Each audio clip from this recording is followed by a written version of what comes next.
Baik, terima kasih Anda masih tetap bersama kami di Dialog 21, masih bersama dengan tiga orang komisioner KPU dan juga Bawaslu Kota Pangkal Pinang. Dan tadi sudah dijelaskan terkait dengan sudah sejauh mana tahapan yang dilakukan baik itu oleh KPU maupun Bawaslu yang melakukan pengawasan setiap tahapan pelaksanaan penyelenggaraan pemilu tahun 2024 nanti. Saya ingin ke Bang Nofrian. Bang Nofrian, beberapa waktu yang lalu Ketua Bawaslu RI yaitu Pak Rahmat Bagja menyampaikan beberapa tantangan begitu yang akan dihadapi pada pelaksanaan pemilu tahun 2024. Di antaranya adalah masalah makro, masalah teknis dan juga masalah SDM ad hoc begitu. Nah, disebutkan bahwa untuk masalah makro yaitu adanya ketentuan dalam Undang-Undang Pemilu dan Pilkada yang multitafsir sehingga membuat penyelenggara rentan dipersoalkan. Ini seperti apa gambaran tantangan tersebut? Ya, eh, itu lebih pada misal kendala regulasi sebagai salah satu contoh pemaknaan kampanye antara Undang-Undang 10 dengan Undang-Undang 7 itu kalau Undang-Undang 7 itu ada mengatakan citra diri. Tetapi di Undang-Undang 10 itu tidak ada citra diri. Nah, terkadang dalam pengertian kampanye pun sebagai dasar itu sering ada perbedaan penafsiran terkait masalah pengertian itu. Karena kita ketahui sekarang sudah banyak misalnya yang memasang baliho atau apa gitu. Nah, itu kita memaknainya sebagai sosialisasi, silakan saja gitu. Tetapi jangan ada ajakan memilih. Nah, itu saja masih ada multitafsirnya gitu. Nah, regulasi ini seringkali dia berbeda antara pemilu dengan pilkada. Kalau pemilu menggunakan Undang-Undang 7 tahun 2017, kalau pilkada itu menggunakan Undang-Undang 10 2016 yang sudah dirubah menjadi Undang-Undang 1 2020. Dalam penanganan jumlah hari pun berbeda. Kalau di pemilu itu 14 hari, kalau di pilkada itu hanya 5 hari gitu. Nah, 5 harinya 5 hari kalender. Artinya tantangan-tantangan regulasi itu sebenarnya ini menjadi PR bersama untuk segera menuntasnya. Karena ada juga yang mengusulkan bahwa ini dikompilasi menjadi satu. Artinya misalnya ini undang-undang pemilihan, kita gabung saja undang-undangnya menjadi satu. Ini kalau misalkan terkait dengan multitafsir regulasi yang ada, ini biasanya itu berasal dari mana persoalan tersebut? Apakah peserta pemilunya atau seperti apa? Ya, terkadang di dalam penafsiran undang-undang itu sendiri itu ada berbagai pihak yang boleh menafsirkan. Jadi baik dari sisi penyelenggara maupun dari peserta dan dari sisi yudikatifnya dari hakimnya itu sendiri gitu, misal dari pengadilan atau dari aparat hukum lainnya untuk menafsirkan. Nah, terkadang di dalam lapangan itu ada perbedaan penafsiran. Misal sebagai salah satu contoh masalah pengertian kampanye tadi. Seandainya kalau di Undang-Undang 7 yang memaknakan citra diri itu cukup gambar saja itu sudah jadi persoalan. Tetapi ada juga yang memaknakan bahwa itu tidak jadi masalah gitu. Dari itu saja itu sudah beda penafsiran. Oke, Bang Yus, ini kita tentu harus mengantisipasi ya.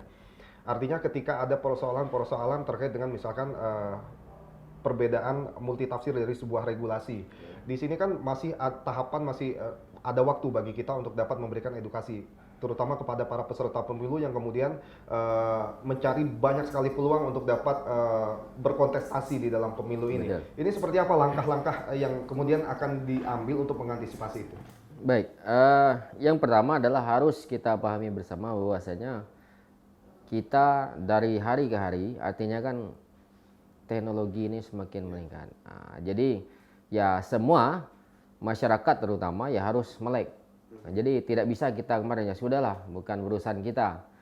Jadi sekali lagi karena KPU dalam hal ini baik itu dari pimpinan itu KPU Republik Indonesia, KPU Provinsi sampai KPU Bangka Belitung, bahkan sekarang karena kita sudah membentuk PPK, jadi kita sudah mulai bekerja juga melalui media-media sosial. Jadi segala informasi terkait dengan regulasi, terkait dengan informasi pemilu itu wajib kita sampaikan kepada masyarakat. Jadi masyarakat juga sebenarnya sudah sedikit jenuh ya dengan pertemuan-pertemuan ada dikumpulkan di suatu tempat seperti itu. Jadi karena memang zamannya sudah digitalisasi, jadi masyarakat juga harus melek. Sehingga sebenarnya mudah saja, walaupun baru dalam hitungan detik ditetapkan oleh pemerintah, ditetapkan oleh KPU Republik Indonesia, itu sudah sampai ke kita.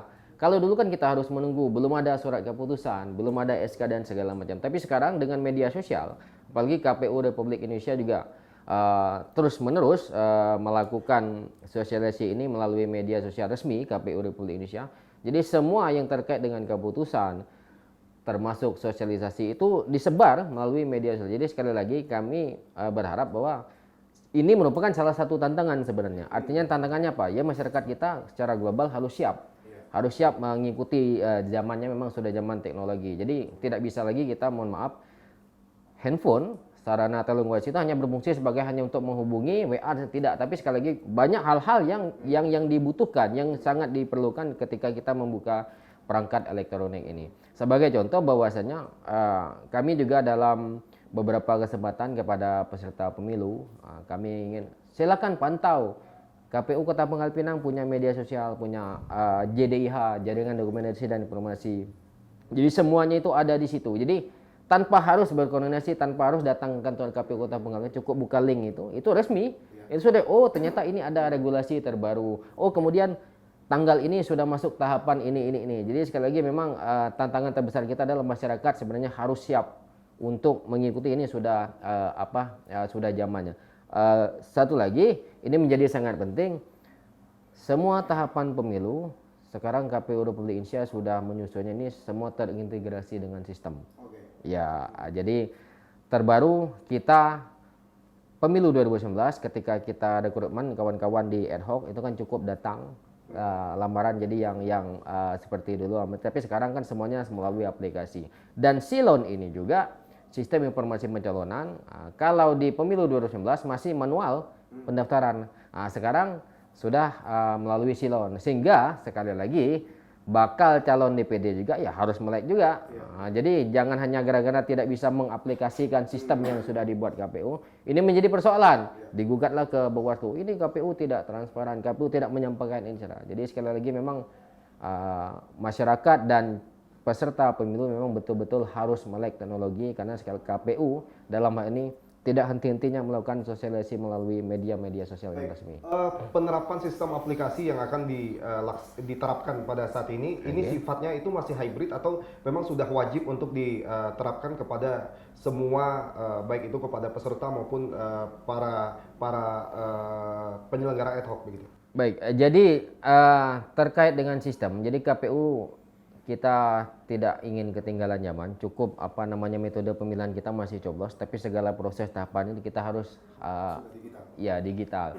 Jadi memang masih hybrid, jadi tidak ada, bukan sesuatu yang wajib. Contoh sebagai kemarin seperti kita pendaftaran Sipol itu kan alat bantu, sama dengan Silon. Tapi sekali lagi ini memang sangat-sangat membantu, artinya memudahkan. Jadi kalau dulu 2019 masyarakat tidak akan tahu kalau namanya ternyata dimasukkan tanda kutip oleh pihak-pihak yang tidak bertanggung jawab sebagai anggota partai A gitu. Tapi dengan Sipol kemarin cukup membuka link, masukkan nama atau masukkan nick, muncul terdaftar sebagai partai, dan itu sangat-sangat membantu, sehingga ketika mereka merasa saya tidak pernah mendaftar sebagai anggota partai politik, kok tiba-tiba nama saya. Jadi berdasarkan itu mereka screenshot, mereka laporkan ke kita proses tanggapan masyarakat, dan alhamdulillah sih Pangkal Pinang lumayan banyak ketika tahapan pendaftaran partai politik. Dan sama dengan Silon ini kemarin, ada beberapa masyarakat yang memang mereka merasa tidak pernah mendaftarkan menjadi pendukung bakal calon DPD, tapi setelah melihat itu ternyata nama calon, tapi kita proses. Jadi sekali lagi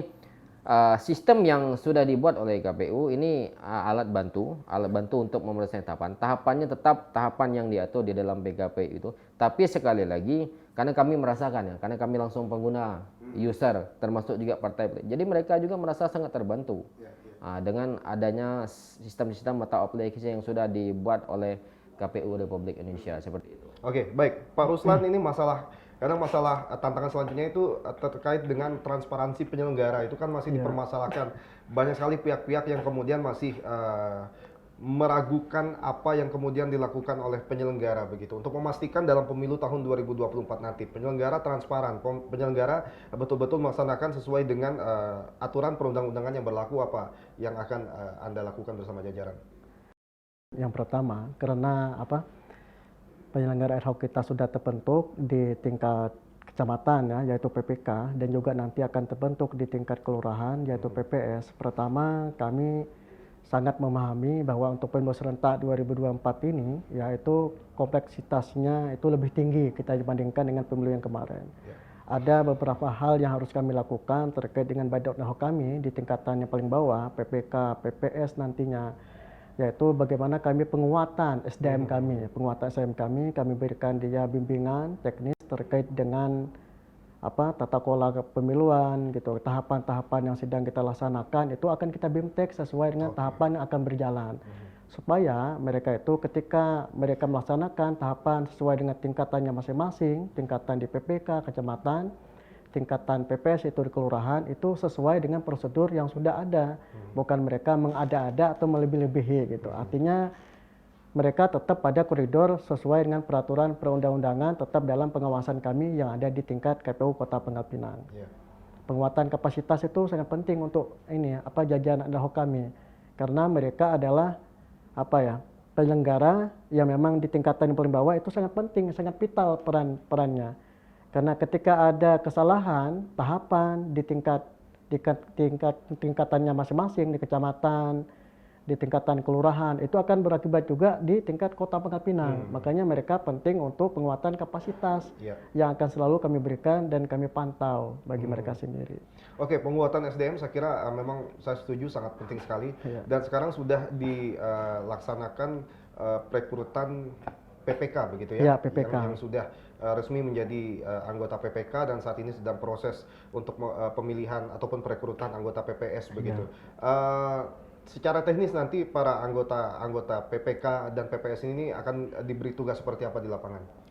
Ya, yang pertama PPK yang sudah terbentuk sekarang, kemarin mereka sudah kita beri kerjaan yang memang sesuai dengan tahapannya. Yang pertama adalah terkait dengan perekrutan badan ad hoc kita yaitu PPS untuk membantu kita di tingkat Kota Pangkal Pinang ini untuk menyiapkan untuk menginformasikan kepada masyarakat secara luas, secara umum itu bagaimana masyarakat itu ikut tertarik, ikut berpartisipasi mendaftarkan diri untuk menjadi PPS. Kita kemarin menggunakan bantuan mereka untuk menyampaikan pesan-pesan kita yang ada di tingkat Kota Pangkal Pinang ini disampaikan kepada tingkatan yang ada di mereka, kecamatan dan kelurahan. Itu mereka yang membantu kita untuk mengajak, ayo kita daftar menjadi PPS di bawah KPU gitu. Yang kedua, mereka kemarin sudah kita berikan tugas untuk melaksanakan pemetaan terhadap dengan pemilih kita. Pemetaan terkait dengan jumlah TPS gitu. Karena dari hasil DP4 yang telah diberikan, kita di tingkat KPU Kota Pangkal Pinang ini ada 161 ribuan jumlah pemilih kita. Maka untuk memastikan kesiapan kita, memastikan untuk pemetaan logistik kita, maka perlu dipetakan juga dari 161 ribu jumlah pemilih kita, ada berapa TPS yang akan dibutuhkan nanti ketika pada hari hanya. Maka kemarin mereka kita kumpulkan, kita libatkan PPK kita yang sudah terbentuk untuk melakukan pemetaan. Berkoordinasi dengan pihak kecamatan, berkoordinasi dengan pihak kelurahan terkait dengan pemetaan pemilih ini dikelompokkan di TPS berapa, pemilih di kecamatan A, kelurahan B ditempatkan di TPS berapa. Nah itu harus bangun mereka pola-pola komunikasi dan koordinasi dengan pihak kecamatan dan kelurahan. Itu baru 2 tugas yang telah kita berikan kepada mereka. Untuk tugas-tugas yang lain itu akan menanti sesuai dengan tahapan yang akan kita laksanakan. Iya. Baik, dan saudara, tentu saja setelah ini saya tertarik untuk dapat membahas tentang evaluasi dari pelaksanaan pemilu tahun 2019, di mana pada saat itu memang terjadi sebuah dinamika yang cukup besar di tengah masyarakat kita, dan hal inilah yang kemudian harus diantisipasi oleh penyelenggara, terutama Bawaslu, tentang bagaimana kemudian gejolak-gejolak di tengah masyarakat itu harus kita antisipasi sejak dini, sehingga pada pemilu tahun 2024 nanti tidak akan terjadi lagi. Kita akan kembali usai jeda Parwara, tetaplah di Dialog 21.